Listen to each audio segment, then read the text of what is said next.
I'm Michael, and this is Eclecticism, a love letter to music. About 2 years ago, I posted my first video to YouTube. So this is sort of a 2-year anniversary special, and I'm doing something a little different than what I did last year. I'm basically stealing an idea that I got from a booktuber I follow called Emmie. She's done a couple videos, linked in the description, looking at some hate comments she's got and turning those into book recommendations. So I'm gonna be doing the same, but with music recommendations. I try and keep the content of this channel pretty positive. I don't like focusing on the negative a lot. I think of myself as like sort of hyping artists more than like going on and trying to find artists to trash, for example. So I don't dwell a lot on like the negative side of comments. So this is meant to be lighthearted, it's meant to be fun. Please don't see this as an invitation to go like trash talk anybody, because we're just having fun over here. And I also want to mention that I don't get a lot of negative comments on this channel. The vast majority of them are really friendly, really encouraging. There are just, every now and then you're on the internet, you get some weirdos.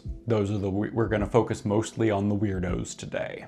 Also, I love it for me that I just happened to be wearing the exact same shirt as I was in the last video. Check out the band Coltrane. And since I always do this, I want to thank my Patreon supporters. Over on Patreon, you get an ad-free experience. You also get all of the videos with music included, and you get some other extras there. You get more episodes of the Eclectic Radio Hour, which is a mix that I put together every month that's formatted kind of like it's a radio show coming out of the Midwest. And with this being the 2-year anniversary video, what I'm doing with this one is you can actually watch this for free over on Patreon with the music samples and with no ads. Wherever you're watching this, if it's convenient to use the link in the description and pop over there to watch it instead, it'll be a little bit better of an experience. Okay, so first comment. You need to change your title to A Short Doc on Rockbill, where Fock is the fall part. Whack, I've been to all the scenes you've cover, and you've repeat same crap as everyone, boring.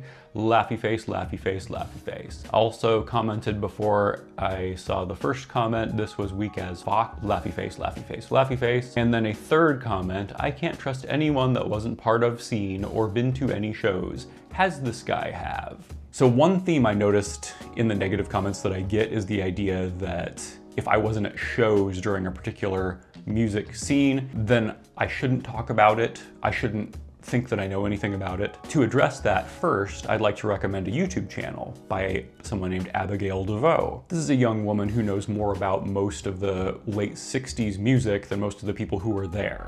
And she has an obvious and deep love for that music. The depth of her research is really impressive. It goes beyond what I'm able to do over here, especially when you look at how fast she puts out videos. I really don't know how she does it. I mean, I know it's her job, and for me, this is just a hobby I'm squeezing in when I get a chance, but still, it's impressive. So behind this idea that you needed to be there, it feels to me like people who say this kind of thing are afraid that their scene cred from having been at the shows is maybe slipping away, or that, these people who are coming into the space are taking away that cred from them. Like somehow me making this video is denigrating the scene in some way, instead of just promoting it, which is what it's actually doing. There's this sense that the value in the scene comes from having just been in the audience. And it is true, I was never at any of the early 80s psychobilly shows. I was in baby mode and I was in the wrong country. I've also never claimed to actually be an expert on anything, by the way. I like making videos, I like learning about music, and I do the two things together. It's great that people watch them. I love that I actually have people watching these and getting things out of them. So the music recommendation is not psychobilly at all. It is Losing My Edge by LCD Soundsystem. So this is a song that, in a tongue-in-cheek way, kind of explores the feeling of losing relevance as the music culture moves on and changes from under you. The character in the song is bragging in a really self-conscious way about having been there for all these important moments in music. I was there at the first Can show in Cologne. I was there in 1974 at the first Suicide Practices in a loft in New York City. I was there when Captain Beefheart started up his first band. I told him, don't do it that way, you'll never make a dime. I was the first guy to play Daft Punk to the Rock Kids. I played it at CBGB's, everybody thought I was crazy.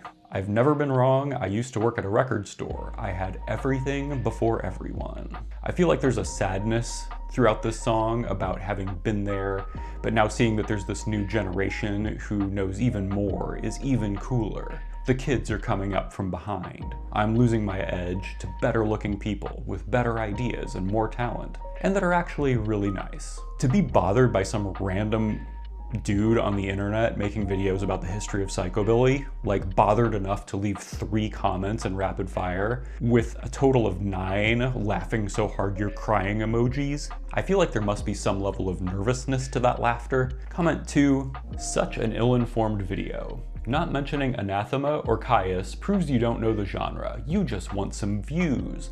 Awful. Sorry everyone, I'm doing this purely because I like to see a really high number next to the little thumbs up icon. That's why I put together one detailed and complicated video that takes a lot of research every month and then fuck off again and have 0 social media presence.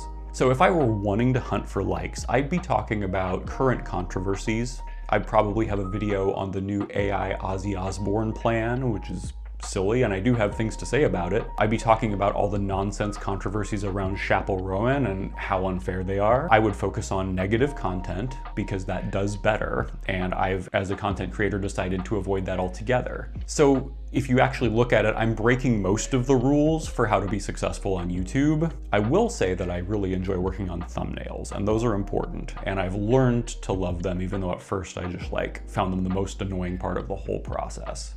Anyway, I'm going to recommend a song that's probably going to get me some dislikes. From an album that it's very cool to hate on, I'm going to recommend Bleeding Me from Metallica's album Load. My very first video was about Load and defending it, well, kind of defending it, and resequencing it so that it's a better album. I think it's actually got some really good stuff, and like a lot of the later career Metallica albums, the problem is that they filter nothing out. They just put everything they write on the album. And so you end up with these bloated projects that just needed an editor, really. So I'm being that editor, that editor in that video. So we're gonna go with Bleeding Me because this song's really good, really interesting and varied. It fits with the time period it was made. It felt like they were being inspired by some of the other artists around at that time period. So that's my way of saying, no, I'm not just gonna say what it takes to get likes. Comment 3, does punk have to be about idiotic, leftist, woke jagoffery? Stay stupid and anti-inclusive, my friends. Yes, instead of all this jagoffery, do the punk thing and sit up and shit down. Shut up and sit down. Stay stupid, don't learn new things. Believe whatever's already been absorbed by your head without questioning it. Bots and idiots alike sure like to think that conformity is the new non-conformity, but it doesn't work like that. If you tried to not stay stupid, you might know that punks historically were hated on and beat up by not punks, including people like rockabilly kids. Punks wore makeup, they broke taboos about men's and women's clothes. Punk scenes included a lot of LGBTQ+ people, and some of the earliest punk bands were helmed by people of color. But if you never bothered to actually learn anything, you don't know any of that. So the moron who wrote this probably still needs to hear X-Ray Specs, a woman of color from the first wave of UK punk who was singing about the perils of capitalism while not giving in to expectations about how she would dress. But since most of you have probably already heard X-Ray Specs, let's recommend Return to Monke. This song by Viagra Boys is about the movement away from intelligence and away from organized society into a sort of a paranoid individuality out in the jungle. The character in the song is afraid of his neighbors who don't look like him and thinks they're conspiring with the global elite. He thinks the vaccine is something menacing and is so afraid of things he doesn't understand that he wants to retreat to the treetops and live like a primitive person. This song parodies a lot of the modern right-wing conspiracies while also laughing at, I guess, the prepper mentality. People who think that all their problems can be solved just by stepping off of the grid or something. But in this song, all of these people were worried about QAnon while they probably should have been reading Lord of the Flies to find out what actually is going to happen once they get out there in the jungle. Things descend into violence and death. They're killing each other out here, man. I can usually count on getting some comments like these whenever I make a video about punk that also mentions any band's politics, even if I'm not endorsing their political view. And I've also gotten this comment just for including bands with black members or bands that have a lot of women in them. The first time I did a punk video, I tried to keep it pretty far away from politics, and that didn't matter. I still got these comments. Okay, so this next one, this is a saga. What the fuck does a white American know about punk? Think Britain, think European, think 1976 to 80. And I did reply to this one, because sometimes I just can't help myself. Well, I know more than someone who posts AI slop on YouTube and who thinks punk ended in 80. The really confusing set of replies I got to this one were, why are you talking about AI slop? I've never posted AI slop. I have no videos on my channel. Surprised face, angel face. At the time when I left that comment, there were a few AI horror shorts on the channel, which are now gone. And then he commented, you took my reply down. Do you know what color custard is? Yellow. I'd say it's more beige. And then he came back and commented, I'd swear if I didn't see this guy talking, I'd think this was AI slop. The content and script is so inaccurate, it sounds like AI poop emoji. Looking at the guy, I reckon the closet thing he ever came close to punk was owning a Clash t-shirt. Laughing, crying. I love how he used that judo I'm rubber, you're glue move on me and accused me of being AI after I accused him of being AI. Pure Hell is a punk band who formed in 1974 in Philadelphia, Pennsylvania, which is in America. Good luck listening to this music now and claiming it doesn't sound punk. And during their career, they were inspired by and friends with New York Dolls and then later Sid Vicious. Looking at some of their songs, they sound almost proto-hardcore, really aggressive even by 76 and 77 punk standards. I'm gonna recommend Girl with the Hungry Eyes, and this was a song that was actually written about Nancy Spungen, who would later have a tragic relationship with Sid Vicious. Kenny Gordon of Pure Hell knew her first though, and they actually grew up together. Pure Hell slides through the cracks of music history, and in part it's because they got royally screwed over by their manager. He refused to let them release their first album they'd recorded, and then they ended up breaking up in '79 when they'd only released one 7-inch, and that was a cover of Nancy Sinatra's These Boots Are Made for Walkin', backed with a song called No Rules. And it was a good single, but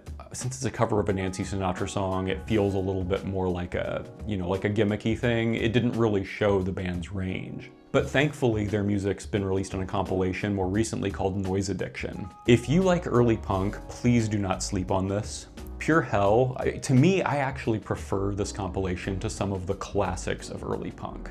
I think if this had actually come out as an album, or if they'd been able to release a first album, that it could have changed the trajectory of punk. But instead, they just influenced punk bands you've heard of, and they left an imprint on that early CBGB scene, which is one of the birthplaces of punk as well, and then they faded out way too soon.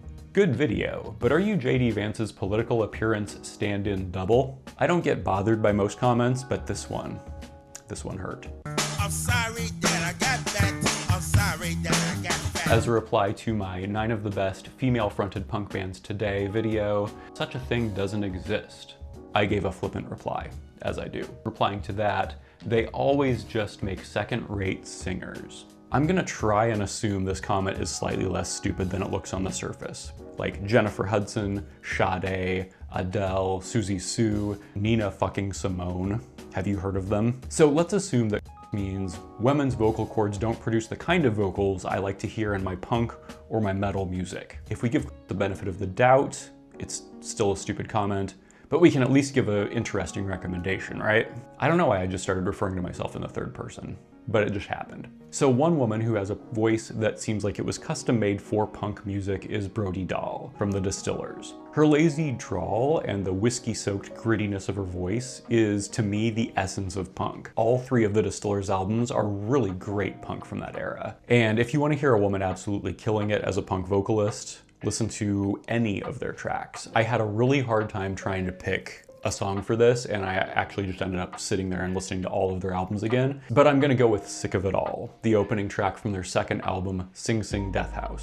I think this is their heaviest album, and I might prefer it just the tiniest bit over the other 2. Although I've listened to Coral Fang so much, and then the first album feels a little bit more straightforward punk, but still great. If you're listening to this and you're thinking, oh, I feel like if Pete Shelley were singing on this, it would be better, you need a lobotomy. But what about metal? Don't the boobies get in the way of the vocal cords or something. Allow me to introduce Runhild Gammelsitar. She was in the short-lived Thor's Hammer from Seattle. And when I say short-lived, they were around, as far as I can tell, for about 6 weeks, which gave them just enough time to release an EP. This was a fairly lo-fi doom metal project, but it captures a staggeringly good vocal performance by Gammelsitar. As a starting place, you can listen to the track Dommedagsnatt. Seriously, a Seattle band names their track this, but she was Norse, so I suppose. In fact, the reason they only lasted as long as they did was because she was just studying in Seattle and went back home. She was a Fulbright scholar and ended up getting a PhD in cell physiology, I think it was. And more recent than this, she's been in some other music projects. I discovered her through this EP and I really recommend it. It's a little gem, a little hidden gem. And by the way, it's Thor spelled with 2 R's, not the other one, which are super racist. Comment 7, what a disgusting long intro. Apparently 90 seconds before you get to the start of the video is too long for some people. And if that sounds like you, I have no idea how you got to my channel, but I'd like to tell you about Guided by Voices. This prolific band from Ohio revolves around Robert Pollard, and Bob Pollard writes about 3 succinct and catchy songs in the time it takes most people to remember where they put their car keys. As of this moment, Guided by Voices has released 43 studio albums. That number might go up before I finish recording this video. Then Bob has also released 26 solo albums, 15 albums with Circus Devils, 3 with Ricked Wiki, and he has like 900 other projects with anywhere from 1 to 5 albums. In addition to being so prolific, Bob knows you've got places to be, and you don't have 3 minutes to listen to a pop song. You could easily make a GBV mix with all of the songs under a minute, but the song I'm gonna recommend is 93 seconds, so make sure you've got that much time. It's called Game of Pricks. This is from Alien Lanes, one of the albums from what's usually considered GBV's peak era. And in this short song, you get jangly guitars, the chorus 3 times, you get a bridge, and then it's over. In less time than it took you to sit through the intro of my Psychobilly video, you short attention span having motherfucker. This clip is awesome. You covered a lot of space and time and hit all the classics I thought you should. Even Suzi Quatro. I waited till the end thinking you'd skip Alice Bag. Great content and great presentation. Maybe stop talking about Kim Gordon so much. She's so mid. I like Kira and Lorna Doom better. Fuck you. I'm just kidding. I totally understand why some people don't get her voice or don't enjoy hearing it, and why Sonic Youth is not for everybody. For me, they hit a very sweet spot. I don't love her voice, honestly, but her personality makes it work for me. Elvis didn't steal nothing. He was influenced by his surroundings. If he stole black culture, then you have to hold accountable the black artist doing country music like Fats Domino, etc. You better give Elvis his crown. He's the king, capitalized. Nothing more, nothing less. Black artist and artist in general have Elvis to thank for breaking down doors that no one else could. I will say there are some things I've said in my videos that looking back, I feel like I was maybe too flippant, or, I kind of slightly regret the way I worded some things. The Elvis bit is one of them. I wish I hadn't come quite so hard for Elvis in terms of saying that he was stealing things, when I think it's more fair to say he was slightly appropriating, not slightly, he was appropriating, and he was getting credit for things that he didn't actually do. Let me expand on that idea. All musicians are building on what's been done up to that point. And that was the same thing in Elvis's era. Elvis himself, he also acknowledged in a lot of cases the artists who inspired him. He talked up less well-known artists, many of them black. At one point in an interview, Elvis and Fats Domino were being interviewed. Someone mentioned Elvis was the king of rock and roll, and he said no, he thought that Fats Domino was the person who should have that title. Elvis does have an important place in the history of rock and roll. I'm not gonna argue about that, but not as the first person to do it. Big Mama Thornton's Hound Dog came much earlier, and many people were making rock and roll and even calling it rock and roll before Elvis got to it. What Elvis did was help to popularize rock and roll. He was charismatic, he had a great look, he was good at dancing. Like he took dance moves from some earlier artists, but he did expand on them and change them. It ended up being his own thing. Elvis's manager, Tom Parker, had a policy of making sure Elvis got a songwriting credit on songs he was going to perform. Otis Blackwell, a songwriter who wrote many of Elvis's biggest hits, has talked openly about this and how Elvis had no actual part in writing the songs that he got a co-writing credit on. And this was a more common practice during this era.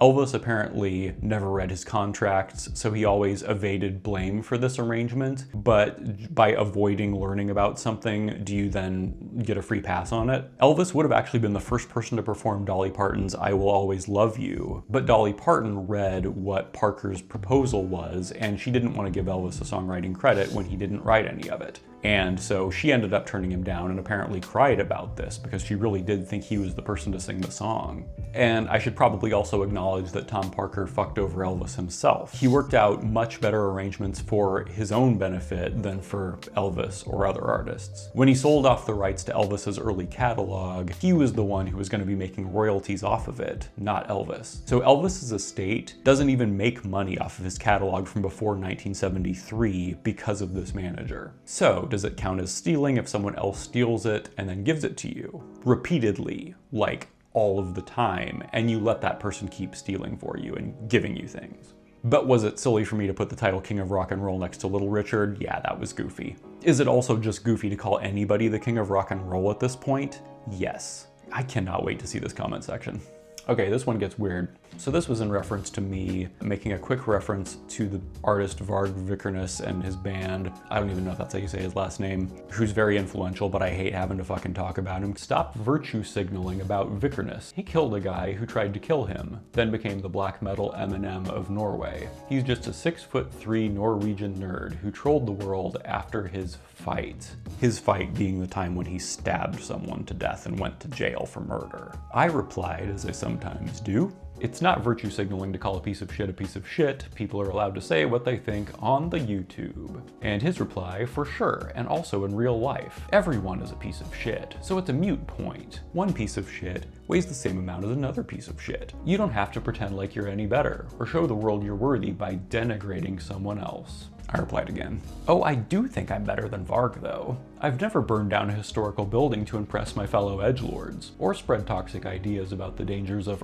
race mixing. It's kind of ironic to tell me I shouldn't denigrate someone, while defending a guy who promotes ideas that devalue huge swaths of humanity. Okay, so I probably have already responded well enough to this guy, because I sometimes can't keep my mouth shut. To this thread, someone tried to reply before it was automatically blocked. You are a piece of wood, bro. Skip black metal. It's not for you. Mayonnaise power is a part of this genre since day one. You know so much about music, you should be aware of this. I'm old enough to go into these shows in the early 90s and seeing tons of swastikas. It was a great time, you weren't there. You had to be there, not rewrite the history. So there's a lot to unpack in this thread. I do want to say one thing about that first person and his Varg theories. His use of virtue signaling there reminds me of people who say it's performative for a man to read a book in public while like listening to headphones. There are people who just read books and go to a pub by themselves or go to a coffee shop by themselves. Some people actually like matcha. I'm not one of them, but there are some. Some guys really just for their own benefit have feminist books in their book collections, have had enough therapy to talk about their emotions, know how to cook, and lower the seat after they piss. I know it's weird, but it's not performative just because you don't do it. So responding to the second guy. Do you know when black metal started? Because it wasn't the early 90s. Bathory came way before, and if you can listen to an album like Sign of the Black Mark and not spot black metal in it, you're not listening. Sarcofago, a band that was made up of people of color, were the ones who started using the blast beats way before it caught on in metal. They were also one of the first bands to start doing the death metal style face painting thing. And this was in the 80s, earlier than any of the stuff you're talking about. And then you have Celtic Frost, of course, who are also pretty apolitical and haven't really talked about any of that stuff. So there's a whole era of musicians, and there are people that argue that Bathory is problematic. I mean, depending on where you draw that line, maybe he is. He used some like Norse mythological symbols in his artwork, and it pretty much invented Viking metal, which is a style sort of mythologizes and writes about the experience of being a heroic Viking. So if to you, bringing all of that cultural stuff up is automatically hidden nationalism, I can see how you would make that argument. To me, a lot of metal music has goofy lyrics, has stuff way more edgy than this, I think he just likes the idea of running around with a sword on a Viking ship, having the helmet with the horns. I think that he thinks that stuff's cool. That's how I take it. In interviews, he's talked about how in a fascist society, there would be no metal because metal is a subculture. It would be frowned upon by the establishment. So it's clear that he doesn't actually subscribe to that kind of mentality. And then there's Venom, who made the album Black Metal. A lot of people consider them more thrash than actually consider them black metal, but they were one of the originators, and they were just goofy. They were also apolitical. And then you can also think about the fact that things have moved on. 30 years have happened since then. Now you have bands like Feminazgul, Liturgy, Divide and Dissolve. You have lots of bands that are clearly not aligned with any of that stuff that are doing really well in black metal. I mean, you even have Black Braid. On a black metal scale, Black Braid is popular now, and he's a Native American. So only if you fixate on one very specific era of like 4 or 5 years in one place can you really make a solid argument. So what I'm going to recommend for you is the song Nightmare by Sarcofago, because this will be a very good early example of a lot of the elements that would become black metal. You could argue this was the beginning of black metal. You see those blast beats, but it's being made in Argentina and not by some white guys. Talking about music this way without playing it is useless, no offense. This is the comment that I am most tired of hearing, just because even back when I was trying to include song samples, I got versions of this. For example, barely any of the music samples. I have to have a separate tab to hear each one instead of just watching a video where you provide the sound. Kinda annoying, man. In the first year of the channel, I tried exploring how to work song samples into the videos and see what would work for me. It didn't really work for me in terms of the video being consistent. I'd have to pull all of the music for some bands out. Some of the bands it seemed like I could leave it in, but then it would get flagged later. Congratulations 4AD for now making all of the money off of my goth video. You're welcome. The way YouTube runs now, they err on the side of the person filing the copyright claim. Unless I want to have a big chunk of my video on goth silent, all of the money goes to 4AD now. And I've got no real way to fight that other than basically making my video worse. And I just can't do that. I also don't think you get that much out of what YouTube will allow, which is like 4 or 5 seconds of a song, and only some songs. Like, to me, that's not a great experience anyway. So where I've landed is you can go to the Patreon, where I include a length of sample that I think is actually going to be meaningful. So if I'm doing a video, Loki, if you want to see the perfect version of the video, you will need to go to Patreon because I can post it there. There I will include the length of song samples that I feel like will actually be meaningful. Sometimes that's 30 seconds of a song. Sometimes it is only 15 seconds of a song, but it's always longer than what YouTube will allow. There are also a lot of content creators who have posted recently, like Trash Theory and Bandsplaining, have both talked about how a lot of the money from their videos are now going to different record companies because of the song samples. For me, it's not a good trade-off. I don't want to encourage it, that kind of sort of predatory behavior where you've got somebody who's making free advertisement for their band and they come after that person and just for a little bit more money. Do I think that money's really going to Exmal Deutschland? Probably not. It's just going to some account for 4AD. Here's a little gem. Anyone who describes themselves as non-binary is some brainwashed little who goes with the flow. Real punk rock was about thinking for yourself and not being crushed by the masses. I like the Sniffers, but none of these bands deserve to call themselves punk rock. These kids would shit bricks and run home to their mummies if you transported them to a real punk gig in 1977. There's no such thing as a safe space in those days. Yes, by not following the rules, they're not being punk. Because the people with the power nowadays are all these trans kids. And we can see that by looking around at who has all the money and the power now. For this person, I could recommend, again, X-Ray Specs, early punk bands like The Slits, bands that disprove that 77 was what this person thought it was. But instead, I'm going to ruin the Sniffers for them. Because Amyl and the Sniffers, they have lots of songs that are about leftist jack-offowy. I'm going to recommend Don't Fence Me In by Amyl and the Sniffers. No, you can't limit me. I'm in between. Your set of rules don't even come close to applying to me. Yes, the one band you like also disagrees with you. Okay, last comment. My favorite comment. LOL, you don't know anything about the scene and I am happy you don't. All these bands suck, and Michael, you are a fucking loser hipster. Fuck you. Whenever I need my mood improved, I look at this comment. It just makes me chuckle. Thanks for watching this. It's a little bit different from what I usually do. I had fun with it. I had fun trying to come up with interesting or fun song samples that would actually tie in with the themes that I've picked up in the negative comments that I get. Thank you for watching. Thank you for being here over the first 2 years of the channel. Especially thank you to those who found the channel early on and have helped it grow to what it is now. But I'd also like to welcome you if you're new to the channel, and I hope you like the normal kind of content I do too. I might be taking a wee bit of a break after this video comes out. Honestly, I really enjoyed the Riot Girl video, but all the levels of complexity of what I was putting together there left me feeling quite exhausted from it, and I think that I might just need a little bit of a recharge and maybe a time to just work on researching for a bit before I really jump into the next video. But who knows, maybe I'll have an idea that I just have to run with. Please do subscribe. If you want more content, join us over on the Patreon. That's a more consistent way of supporting the channel where I know I have that money coming in so I can actually invest it in something like a software subscription. That's why we had the interviews in the Riot Girl video, for example. Support your local bands, support small artists. This has been Eclecticism. Thank you for watching.